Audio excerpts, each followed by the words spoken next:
Reskrim Polresta Bandara Soekarno-Hatta mengungkap praktik pembuatan dan penjualan konten pornografi jaringan internasional yang melibatkan anak-anak Indonesia di bawah umur.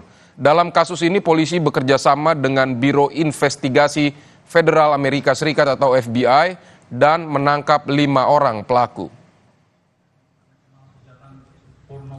Satuan Reserse Kriminal Polresta Bandara Soekarno-Hatta yang bekerja sama dengan Biro Investigasi Federal Amerika Serikat atau FBI berhasil mengungkap praktik pembuatan dan penjualan konten pornografi yang melibatkan anak-anak Indonesia yang masih di bawah umur.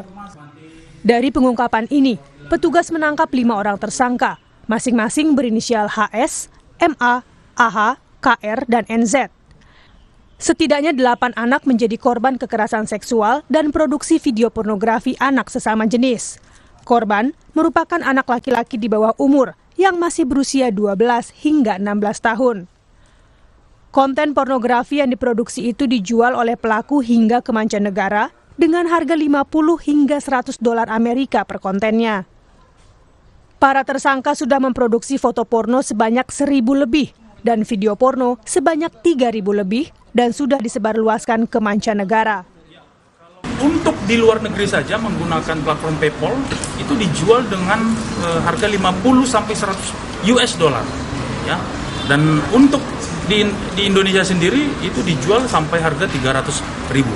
Jadi kalau kita hitung ada ribuan konten video dan foto, maka yang sudah didapatkan si pelaku ini adalah ratusan juta rupiah. Pengungkapan jaringan ini berawal dari patroli siber dan pengaduan tentang konten porno yang melibatkan anak-anak Indonesia di bawah umur.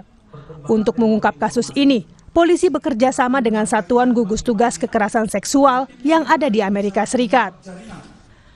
Untuk mempertanggungjawabkan perbuatannya, kelima tersangka dijerat pasal berlapis tentang perlindungan anak, pornografi, Undang-Undang ITE, serta perdagangan manusia dengan ancaman hukuman pidana 15 tahun penjara. Eka Marlupi, Kompas TV Tangerang, Banten.